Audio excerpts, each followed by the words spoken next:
Shalom Pak Bambang, saya mau izin bertanya, apakah Markus dan Lukas adalah saksi mata? Mohon pencerahannya. Siapa yang mundur di antara murid Yesus? Dikisahkan dalam Yohanes pasal 6 ayat 66-67. Ayat 66, maka banyak murid-muridnya yang mengundurkan diri. 12 rasul masih utuh kok. Berarti murid Yesus itu bukannya 12, ada 70. Yang 12 murid itu ditanya, apakah kalian juga mau pergi juga? Berarti Yudas belum berkhianat, 12 masih utuh. Nah yang mundur itu mana? Yang 70. Yang 70 itu menurut sejarah gereja, antara lain Markus dan Lukas. Tapi Markus ini, kira-kira kalau dibayangkan dalam bahasa sekarang, 70 murid itu kan pernah diutus oleh Yesus kan. Kamu jangan menyimpang ke jalan orang Samaria, gitu, dikasih tugas itu. Lalu dua-dua, karena itu lebih junior daripada yang 12, makanya dipilih dua-dua.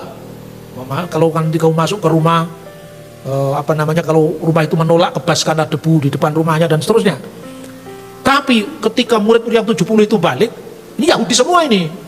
Jadi 70 murid juga Yahudi, 12 murid juga Yahudi. Cuma yang 12 murid itu Yahudi semua dari Tanah Suci.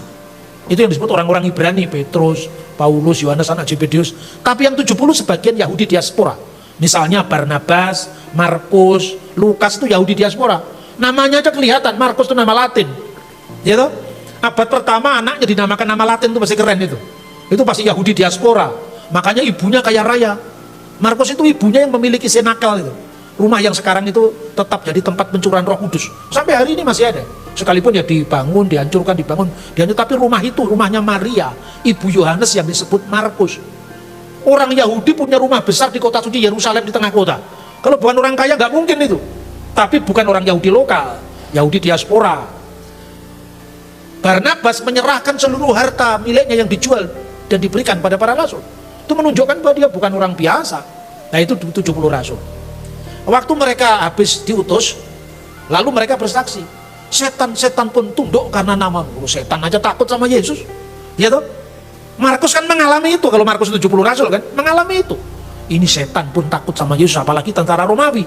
Makanya dia tidak percaya apa bisa tentara Romawi itu menangkap Yesus. Dia menyelinap masuk ketika Yesus ditangkap. Yaitu siapa? Seorang pemuda yang lari telanjang meninggalkan jubahnya. Itu Markus. Dan Alkitab tidak menyebutkan itu karena itu sandi untuk dirinya menulis. Akhirnya apa? Ketangkap beneran Yesus. Makanya penangkapan Yesus berakhir dengan penyalipannya kan tidak selesai sampai di situ. Yesus bangkit di antara orang mati. Ketika kemudian Yesus bangkit di antara orang mati, Markus kembali ke pelayanan di bawah bimbingan Petrus. Makanya Petrus nggak ngerti bahasa Latin. Ke Roma, ke Kapadokia, ke Asia kecil pakai bahasa apa coba? Nah, Anda bisa bayangkan di Eropa wilayah barat itu kan nggak bahasa Ibrani. Lalu rasul-rasul menginjil sampai di sana, butuh penerjemah. Penerjemahnya antara lain Markus, namanya aja nama Latin, terpelajar. Jadi Tuhan tuh menyiapkan semuanya sesuai dengan porsinya masing-masing. Markus akhirnya kembali ke pelayanan. Lukas, siapa Lukas itu? Lukas itu murid yang tidak disebutkan namanya, tapi yang menyertai murid yang lain jalan ke Emmaus. Ada seorang murid namanya Kleopas. Cari di 12 rasul nggak ada nama Kleopas. Berarti bukan termasuk 12 murid, termasuk 70 murid. Satunya nggak disebutkan namanya. Kenapa nggak disebut namanya? Ini orang Jawa menyebut sandiasmo. Karena itu Lukas sendiri. Apa yang diharapkan? Ini kalau penolakan Yahudi terhadap Yesus. Dia jalan ke Emmaus 7 mil dari Yerusalem. Yesus muncul di tengah-tengah mereka, ikut bercakap-cakap. Saking paniknya dia tidak sadar kalau itu Yesus. Ya kan? Apakah yang kamu percakapan sementara kamu berjalan? Apakah engkau orang asing satu-satunya di negeri ini? Sampai kamu tidak tahu berita yang sedang viral, kira-kira seperti itu.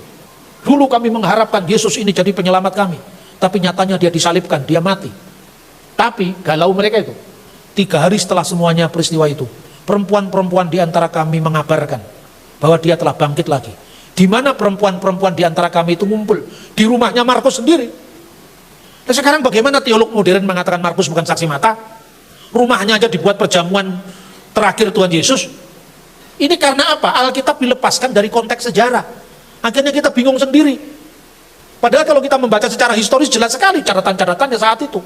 Kamu akan pergi ke kota, nanti kamu akan ketemu seorang yang membawa kendi berisi air, lalu kamu sampaikan kepada orang itu. Guru akan merayakan Paskah di rumahmu. Lalu dia akan menyiapkan ruangan atas.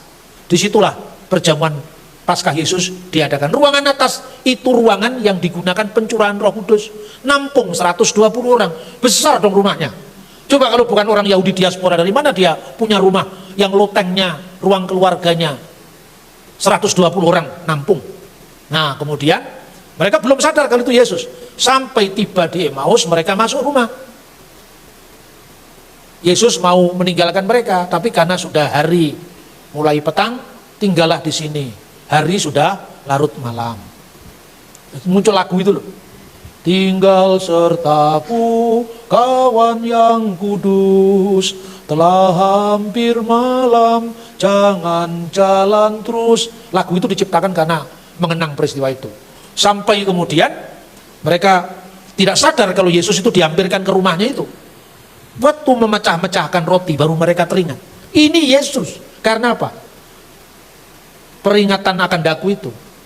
Oke Pak Bambang, penjelasan Anda sangat mencerahkan dan menguatkan iman kami. Terima kasih, Tuhan Yesus memberkati.